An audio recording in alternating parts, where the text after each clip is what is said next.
Stand by. Is this thing on? Yes, Dan. Oh, hello. You're listening to Old News with Dan and Carrie. This just in. Breaking news to report. We are live. Old newscasters Can we just say former? Sure. Former newscasters reunite behind the mic after more than 20 years. Old news is good news. Stay tuned. Welcome back to Old News. This week we continue our conversation with Emeritus Professor James Hoyt from the University of Wisconsin-Madison Journalism Department. Professor Hoyt was the head of the J School, the chairman of the UW Athletic Board, and faculty rep to the NCAA and Big Ten Conference. We talked in depth about Professor Hoyt's career and legacy in last week's episode, but we had so many questions left that we invited Professor Hoyt back on the podcast, and he graciously said yes. Thank you for joining us once again, Professor Hoyt. And I brought you as a special guest. I have to explain the furball here. I thought it would be okay if she was here. She's afraid because we have a chirping smoke detector in the house right now. But this is Madison. So I thought, well, since she fits the theme of your career, she could stay. Good. Hi, Madison. We're happy to have you with us. And other dogs, Bucky and Bascom, I'll give them a little shout out as well. Yes. All right. Well, I will put a link to our episode from last week so other people can hear about the amazing career that you've had and the incredible impact you have had on students, including myself. But this week, we're going to start by talking about your work having Bob Teague recognized. So Bob Teague was a journalism student at the University of Wisconsin. He went on to be a very accomplished journalist. He was also the first Black football player starter, as I understand, on the football team. And you realized there was a wrong you needed to right. Can you tell us about all of that? I'd be happy to talk about this. Bob Teague was a student at the UW in the late 40s and early 50s. He was a journalism major. He came from Milwaukee. And I'll get into the story but I'll tell you how I got involved in it. Just because I had met Bob, I knew him as a television journalist for NBC News in New York. And I learned about his athletic career in Madison and discovered in part of my research that he had been, as you say, the first Black player to start in a football game for the University of Wisconsin. And so I began to look at that and study it, knowing that he was a journalism student. I was and a journalism graduate. I was intrigued at his story. Discovered that there was an oversight here in terms of the Athletic Hall of Fame. I began looking at the Hall of Fame. I just assumed that he was there. He's a distinguished service alum of the journalism school, but had not been recognized or acknowledged in any way by the athletic department. So I started to look through the records and to see what his status really was. He had been a recruited student athlete, had come here in the late 40s, as I said, and sat on the bench. He played for the junior varsity team and didn't play. There was a coach who was reluctant or unwilling to let him play. Finally, with a turnover in coaches, the new coach, Ivy Williamson, came in, and Ivy Williamson saw the talent in Bob Teague and let him start. And the first play that he got in his first game, which was 3 games into his senior season, he scored a touchdown. Oh. That season, he led the team in rushing, led the team in scoring, was second in the conference in scoring, became a first string all-conference player, and received a number of professional football offers, one from the Green Bay Packers, but decided that he wanted to go into journalism. And so he went back to his hometown of Milwaukee, got a job as a reporter for the Milwaukee Journal. He was the first Black reporter at the Milwaukee Journal. After a couple of years at the Milwaukee Journal, he enlisted in the Army during World War II, came out and went to New York City and began working as a journalist for the New York Times. So he was, for the Times, he covered sports as well as kind of random assortment of current events.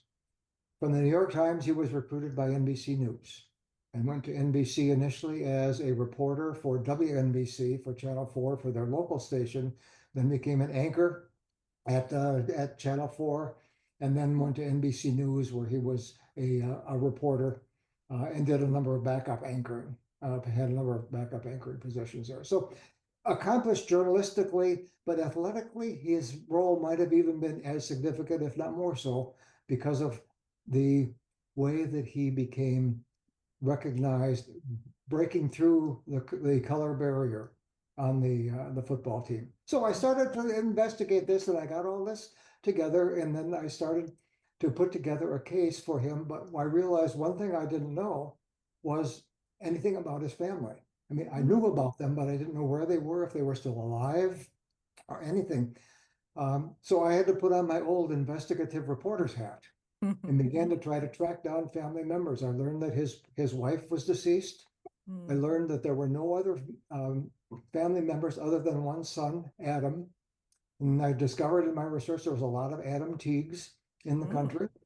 And as I said, my reporters had, I called the funeral home that had handled Bob Teague's funeral when he had passed away. I tried to get addresses or phone numbers or email addresses for family members.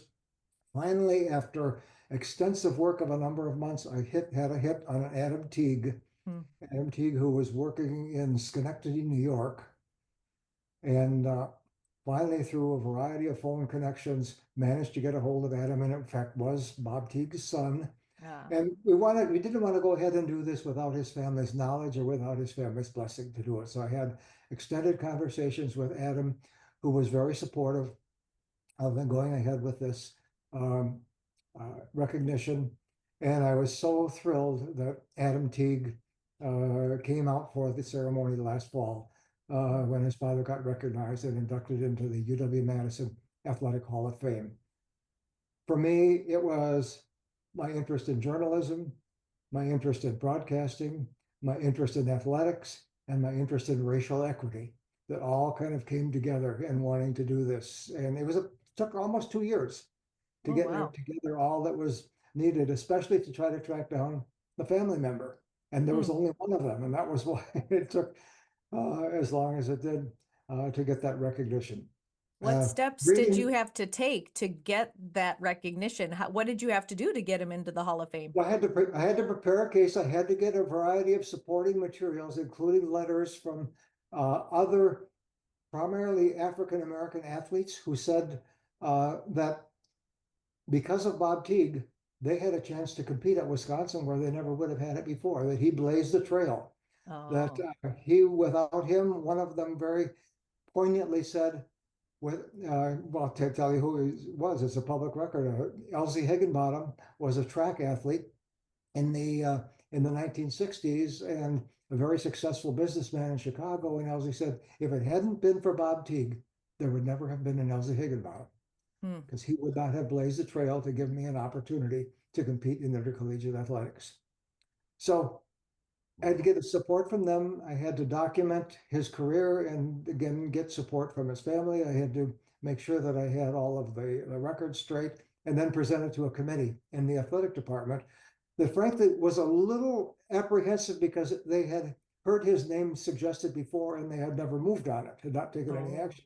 So now I was kind of presenting them more evidence than they had before, and had a very powerful letter from Pat Richter, the former athletic director. I never even asked Pat for a letter. He just volunteered. He said, now that you're doing this, I need to weigh in.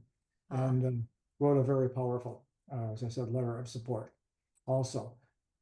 So combining that all together, the committee voted in favor of it. And last fall, a little over a year ago now, he was inducted into the Hall of Fame. And as I said, I was so happy that Adam Teague was able to be here to be a part of this. I'm going to mention one other thing. I actually had met Bob Teague on a couple of occasions, and that was part of my interest. Also, when I was a PhD student in 1969, he was given a Distinguished Service Award by the Journalism School and came from New York City to Madison to receive that. And I was appointed to a small kind of hosting committee. I was a PhD student at the time, to be people who kind of hung around with him and made him feel welcome for the weekend. So I had met him that weekend. And then when I was working at NBC News in Washington, later in my career, we crossed paths on a couple occasions. Although I was in Washington and he was in New York, On one occasion, he came down to Washington to work on a story out of there, and I would occasionally do weekend shifts at NBC Radio in New York City, and we crossed paths there. And we had these few conversations, and I always remember him saying, I didn't talk about his football career a lot, but he said, I was always thankful to Ivy Williamson. He gave me my chance. He finally gave me an opportunity. And so he was so grateful for that. But so it felt personal to me because I had had that opportunity to meet him, although not in it for extended periods of time, but I'd met him on 2 or 3 different occasions. Fantastic story. He was also an author, I believe, because I think, Professor Hoyt, that I read a book by him sometime in college. I think it was called like Live and Off Color or something like that. And it was it kind of actually was one of the reasons that I decided to go into journalism, because of that book I read by Bob Teague. Because he really, I remember this book because it really described working out in the field and being a reporter, and also the challenges that he had as a person of color out there. So it was a really good book. I remember. I think he had a couple of books, didn't he? Yes, he did. That was about his second or third book, and he was very forthcoming. He was very direct, and I'll refer to that again in just a moment. But his first book, which I love and I reread again just last year, was a book called Letters to a Black Boy, and it was written in the form of letters to his son, to Adam. So Adam, who was here. Oh, yeah. And it wasn't written in kind of a negative way. It was kind of just, I'm telling my son things that I had to live through, things that I had to go through so that he can understand and appreciate the life that I lived. But back to the Live and Off Color, the one story that stands out to me as evidence of what he would had to put up with working at NBC News during that time. He tells a story about how he was asked to serve on a panel for Meet the Press on a Sunday morning Meet the Press program. And that was new to him. He hadn't been asked before. And so the moderator of Meet the Press asked him if he would do it, and said, we're having as our guest is a Black civil rights leader, Ralph Farmer, as the guest. And Bob Teague listened to him and he said, okay, I'll tell you what. I'll do it under one condition. And that condition is you also invite me to come back again on a future Sunday when the guest is not a Black civil rights leader. Yes, I remember and that. The moderator said to him, well, then forget it. Yeah. Oh, wow. So he experienced at the highest levels of our profession, he experienced that kind of racist response. Well, just today I was reading an article, I think it was from the New York Times, about him, and they were saying that he was always sent out in the protests because they thought that he would just be invincible being a Black journalist. It's like, you go out in that. And he always got sent out to these situations that might have been deemed dangerous for the white reporters. Yep. And he talked about that a number of times. And he was happy to do it, and he did it well, but he also resented it a little bit that he was kind of being put in a position that other reporters wouldn't necessarily be put in, that he could take advantage of that. So last year, September 15th was the day that he was inducted. Adam was there. And what kind of things did Adam tell you being there honoring his father 10 years after he had died? Adam, unlike his father, was not a man of many words, but he said that I think the thing that I took away from my conversations with him, he said, my dad was not bitter. He wasn't bitter because of this. He just considered it a challenge and something that he needed to do for himself and for the entire. It made broadcast journalism better that he stood up and took those positions. And he said 2 or 3 occasions, he said he was not a bitter person. He didn't hold grudges, but he just plowed forward and said that this is my role to do this and to do this well. Fantastic. I mean, did you take that as, part, you were able to kind of get the the machine rolling on getting him into the Hall of Fame. Did you champion any other people in that way? I mean, it sounds to me like, just from hearing from Carrie and all of the other people who have mentioned the impact you've had on their life, did you take others, I suppose, under your wing and try to champion their cause along the way? There was only one other, maybe 3 years before that I played a similar role, although not quite as major as I did with Bob Teague. It was a inductee into the Athletic Hall of Fame named Guy Lohman. Guy Lohman had been a football coach, a basketball coach, and baseball coach at Oh my Wisconsin. goodness. Wow. And also a physical education teacher. Mm. Back when we had a baseball team, our baseball field was the Guy Lohman Field. Yep, Oh. I remember Guy that. Lohman, he was somebody who, as a coach, had coached so many sports and had been successful in all of these sports, but he just kind of got put by the wayside. He lost attention because maybe he did too much. And I started to look at his career and think how dramatic that was. And coincidentally, I happened to meet his granddaughter. Mm. And we talked about this, and she had kind of the same story. Saying, we walked through the Hall of Fame, and I was looking for his plaque, and I didn't see his plaque there. And I looked, and I said, no, he's not there. I said, well, this is something that we need to work on. So they succeeded, and she took the lead in doing a lot of that work. But I also was involved in kind of getting the connections made and helping steer that one through, but not to the degree that I did for Bob Teague. Right, right. What kind of personal satisfaction did you get from having Bob Teague inducted then? Oh, I would say it was extreme because, as I said, all of the things that I thought were being played out in that story, because of my multiple interests in it, and because it had been something that had been forgotten, that had been overlooked for so many years, and righting a wrong would be not an improper way of putting it. And then when they pulled out a photo, when I mentioned that Ivy Williamson, the new coach, was one who had finally given him his chance, the photo that the athletic department pulled out of Ivy Williamson showed him on the sideline, and sitting on the bench right behind him was Bob Teague. Was Bob. Wow. So it was a strong photograph that had both of them together. Maybe not quite the symbolism you would like, because Ivy Williamson put him into the game, but he was He sitting had there. taken him off the bench finally. Yeah. But the two of them together, and again, Bob Teague being so grateful that Ivy Williamson gave him an opportunity. The presidential election is happening in a few weeks, and I was just wondering, what advice do you have for news consumers to get the most accurate presidential news of the day to really help form an informed opinion about who to vote for? It's something that concerns me a lot, because of all of the evidence that I'm seeing of news consumers being so focused on only paying attention to information, or only listening to newscasts, or only reading stories that they agree with. That their reluctance to expose themselves to anything different. And I've used the line a number of times, maybe I used it last time on here, I don't recall, but I'm so convinced and so worried that consumers are not looking for information, they're looking for ammunition. I'm looking for information I agree with, that I can nail the other guy with.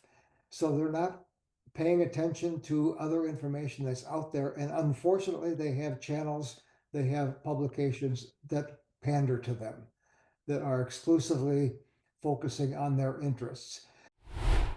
There are publications out there, I would, without being political on it, there are publications such as the New York Times, Wall Street Journal, and others that have a wide range of articles on all sides of the question, all sides of political equation, that are not being paid attention to because they include sides that readers don't necessarily want to read.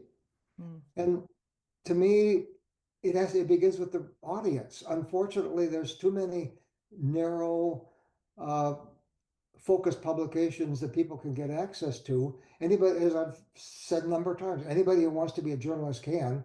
Anybody who wants to post a website can, and nobody can force anybody to read them. But readers have an opportunity to read so many publications that are so narrow, so focused, that they don't get exposed to anything else. That didn't used to be the case when you had the kind of broad-based community newspapers, large city newspapers that covered the entire spectrum. And you could, once you bought the paper, you could choose to read what you chose to read. That would be fine, but at least it was there in your universe available for you to read. Where that puts journalists, I'm not sure. I wish that they could come up with a format that would present various sides in ways that everybody would be willing to listen to them. The debates this year probably came closest to that, where in order to hear one, you had to hear the other. In order to read one side, you had to read another side, or listen to one side, you had to listen to the other side. But to the journalists, I think the old adage of being fair, not necessarily being balanced, but being fair to both sides, making sure they get covered adequately, has to be at the forefront. And that's easy for me to say if you don't have audience members paying attention to it. But so I didn't really do a good job answering your question, but I kind of put in play the various elements that I see as being bothersome going forward in this arena now. Well, it's very complicated, and also for a large part of what you were talking about, print journalism is kind of where you were landing, and then talk about, if you can, a little bit of broadcast and digital journalism too. That, I mean, there's so many places you can get news now, and broadcast news takes, I mean, one of our guests in the past was Scott Klug, who said that, he had a very high number. I can't remember what it was, but many journalists are considered to be liberal. Where can people find, a tilt somewhere in the middle, in your opinion? It's again, goes back to my saying it's a difficult position for journalists who want to do that, because if you do that, you're risking losing part of your audience, and that's what they want to not do. But the pressure that is on them to deliver a broad-based product that would be trusted by a variety of voters, a variety of citizens, is stronger than it has ever been. And if somebody knew the answer to it, I think he would be doing it right now. Right. Yeah. Not Agreed. sure that's out there, but I don't think we can give up. I don't think we cannot do it. But on the other hand, it becomes so easy for an audience member to just choose my channel, to choose my publication, to choose whatever I want, and just focus on that only and ignore everything else that's going on in the world. I also think there is a problem in journalism, and that is the kind of false equivalency, that if we say something positive about candidate A, then we have to say something positive about candidate B. If we say something negative about candidate A, then we have to say something negative about candidate B. We just need to balance them off. And in some cases, the issues, the topics, when there's truth involved, somebody's telling the truth and somebody isn't, to balance them off and say, well, so-and-so said this and so-and-so said this, it's not a fair equivalency. It's a false equivalency, as I said, because you make them sound and look like they have equal points of view, whereas one is well-informed and one may not be. You have one example I saw recently was you have a scientific study that is established in one position, and then you have somebody who has done no research whatsoever and is a conspiracy theorist who says the opposite.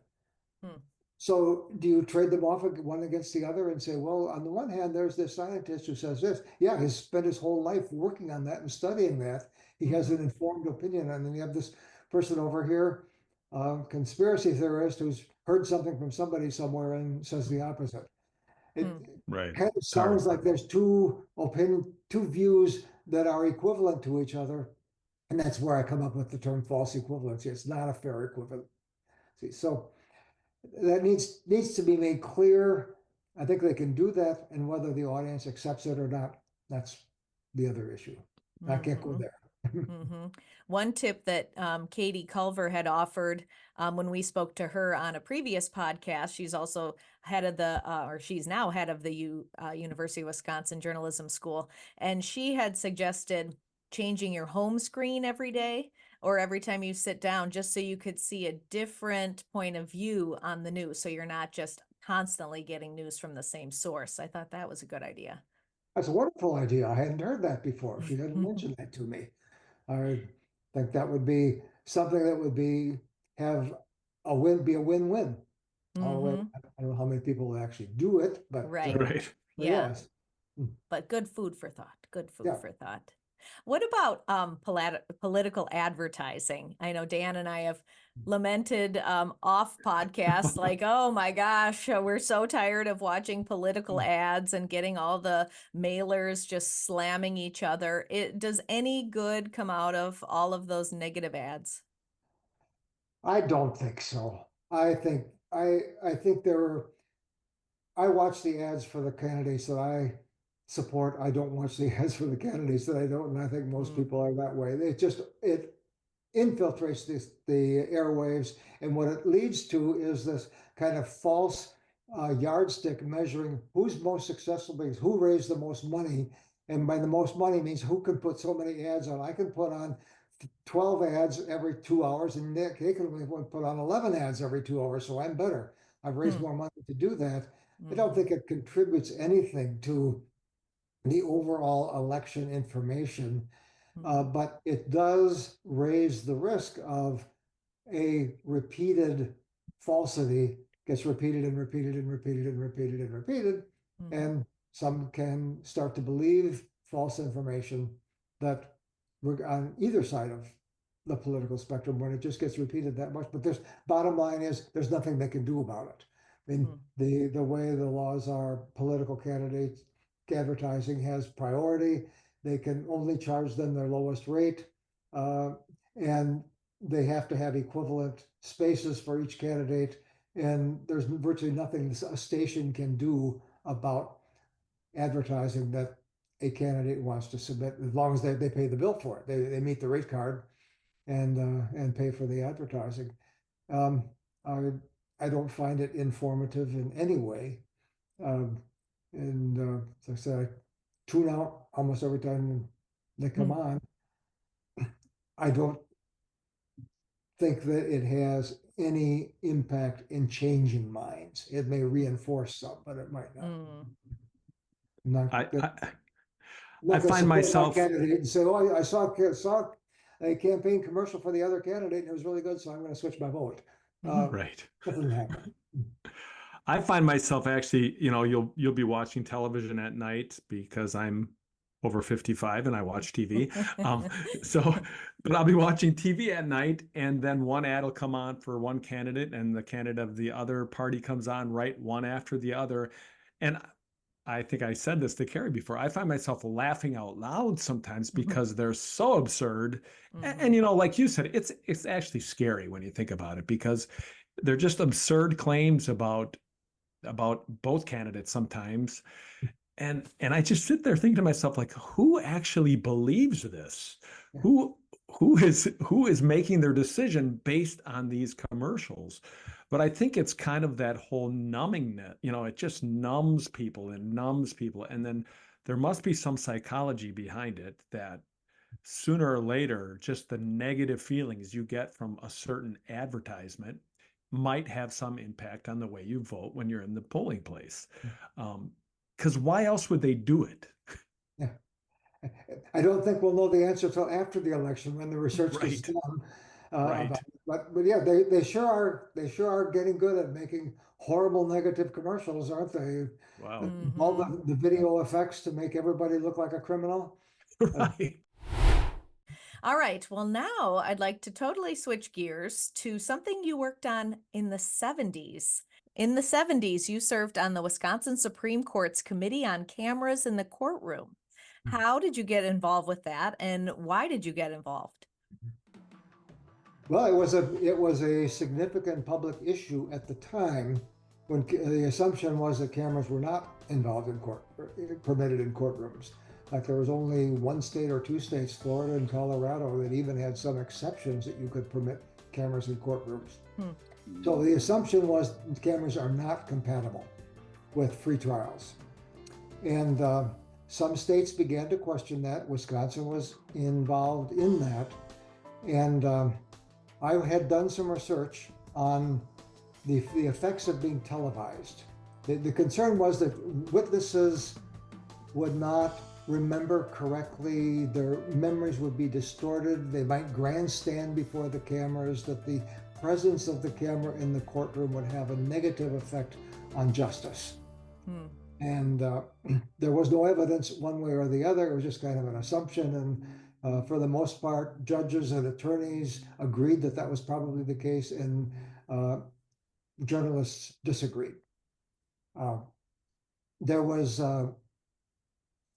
a variety of groups in a variety of states that were trying to get it put in the public agenda. Fortunately, Wisconsin happened to be one of the leaders in that area. A group I think it was the Milwaukee Junior Bar Association, kind of got the ball rolling, put together an ad hoc group in Milwaukee of a couple attorneys, a couple judges, and a couple journalists, and then expanded to be a statewide organization. And I had a call from one of the justices on the Supreme Court, Shirley Abrahamson, knowing that I had done some research on the topic, if I would be willing to be a party to this committee, the Wisconsin Committee on Courtroom Cameras, to review the status of it and to make recommendations if we thought appropriate for what the state might do. Well, the Chief Justice, Bruce Bylfuss, at the time appointed me to this committee. And we did a very extensive job for more than a year, about a year and a half in Wisconsin, holding hearings around the state, talking to judges, talking to defense attorneys, talking to prosecutors, talking to journalists. And it turned out that for the most part, they were fearing the unknown. They were afraid of something that nobody had experienced. Like, everybody knows that witnesses are going to grandstand if there's a camera on. Well, how do we know that? They're performing for the judge, or they're performing for the jury. They're not performing for the camera. So we decided to take a poll of judges, as I said, and attorneys and journalists, and had some very strong support for it. We presented a report based on our research to the state Supreme Court. And the Supreme Court, after reviewing it, decided that they would permit a one-year trial period where they would permit some cases to be televised in Wisconsin with the agreement of the parties involved. It had to be agreed to by the prosecution, by the defense, and by the judge.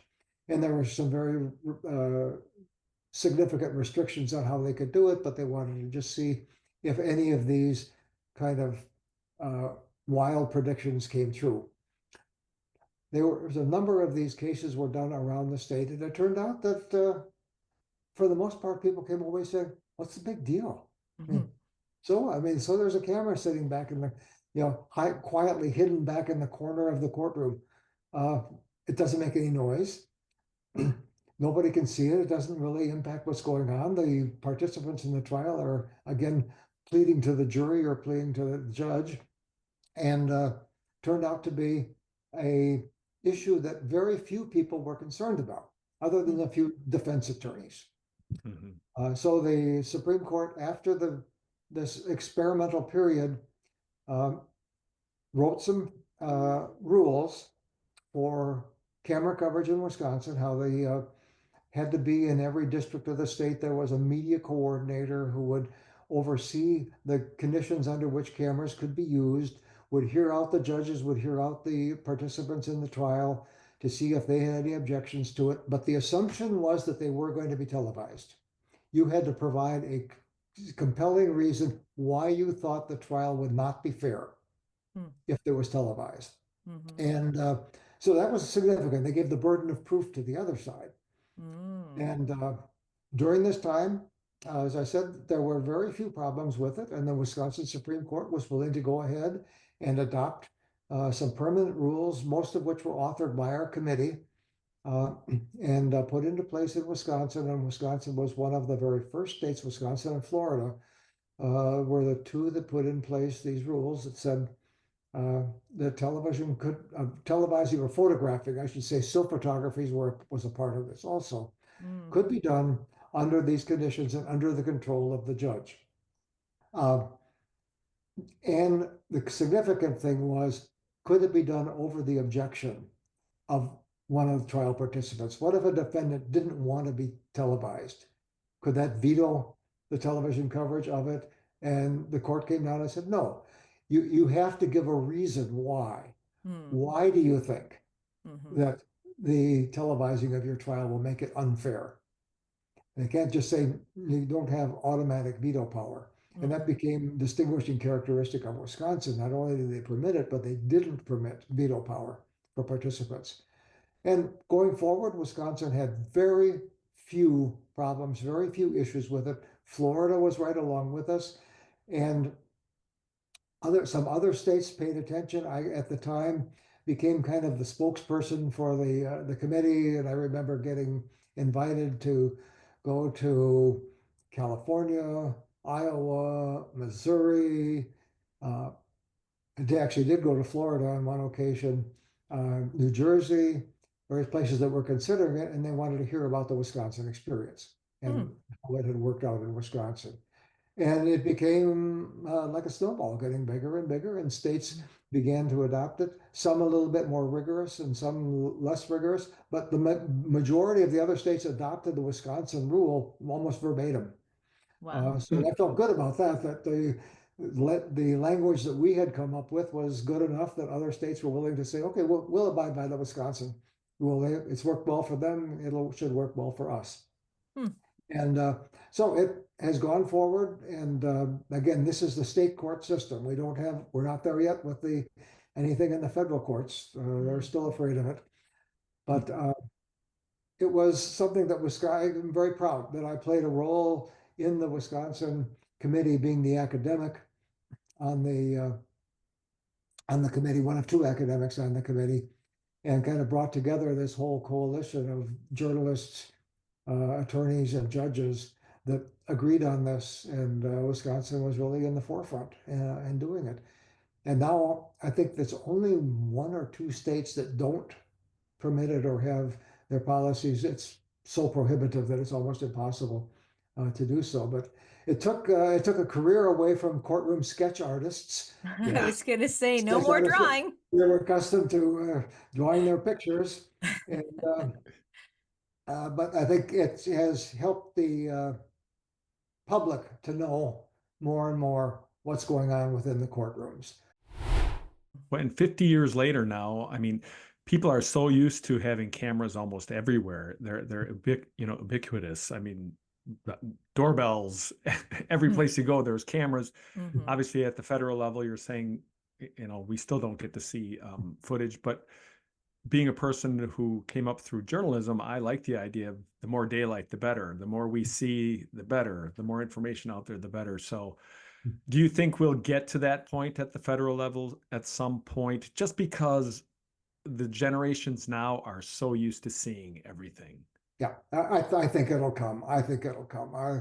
And I would agree with you completely. It's a generational thing. We have a generation that's grown up with cameras, has grown up with transparency, and I think the question is becoming now: why not? Why are they? What are they trying to keep from us? And the judicial mentality of let me go in my chambers and lock the door and do justice unto you isn't going to fly much longer. But there's been some cracks. At least you have audio recordings of the U.S. Supreme Court now, which we haven't had before. But there's some other areas that they're permitting some experimentation at the federal level. So I think it'll come. It's just that it's an older generation that's at that level. Right. Yeah.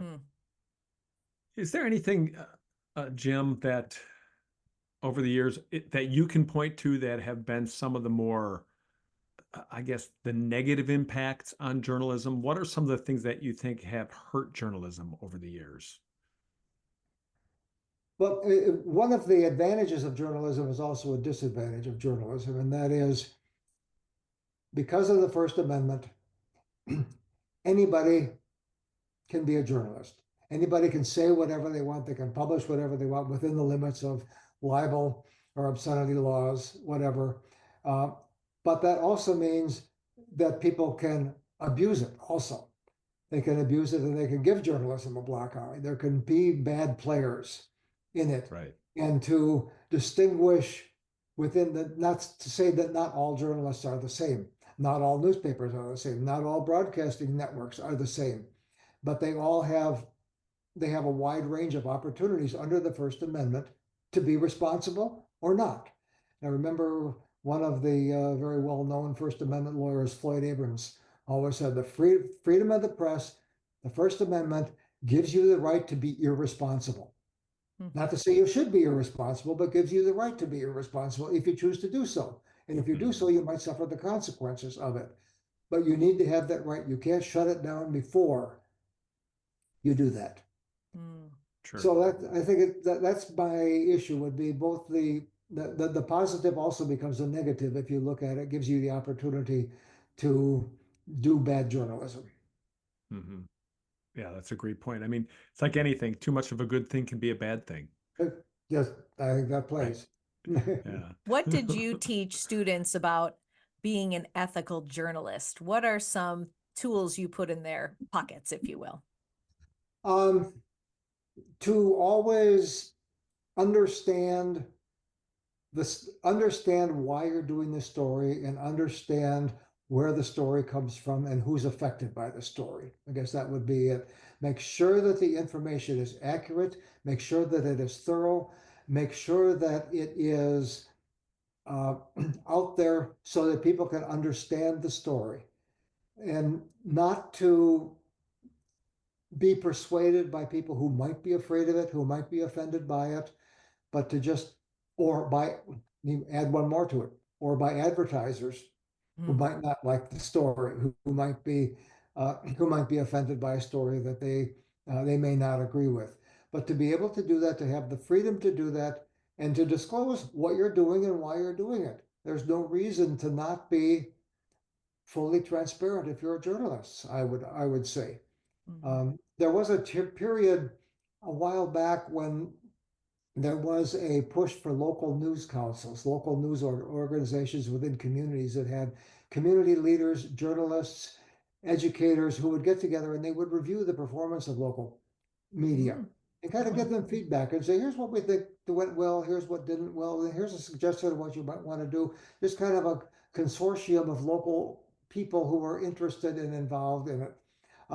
It ran its course and then it kind of just disappeared.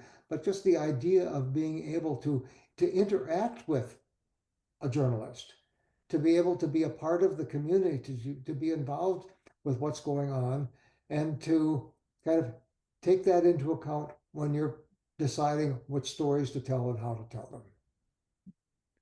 Well, to a great extent, social media allows people to do that now in terms of, interacting with the people who are telling the stories. And sometimes it's, I imagine, overwhelming. Yeah. Yeah. I don't know of where that, I know that's been tried, but I don't know a lot of details about it. But I think it's a wonderful idea to engage in that kind of interaction with an audience or a potential audience to do so. I mean, in general, you have been part of journalism for, some of the most tumultuous years for journalism, from the 60s to the 70s, the 80s to 90s, and then, having an impact on all of these people who went out and did journalism then. I mean, that's got to feel, and I know you're a humble person, but that has to make you feel good that you've at least had a hand in hopefully guiding people to be those good journalists. Well, clearly that's been my goal all along, is to steer them in the right direction, give them the right sense of values, make sure they know the skills they need to have, both in terms of reporting, writing, and presenting it clearly, and telling good stories. And to see students that I have worked with succeed in doing that and to have wonderful careers, to earn recognition is something that just continues to be one of the most positive things in my life as a old retiree. Well, Professor Hoyt, thank you so much for joining us once again on Old News with Dan and Carrie. We truly appreciate it. Yeah, I've enjoyed the interaction. I've enjoyed this opportunity to do it and give me a chance to dust off some cobwebs between my ears. And thank you for challenging me on some topics, and I was happy to be a part of your program. Thanks for tuning in to Old News with Dan and Carrie. That's old news for now. Join us next time.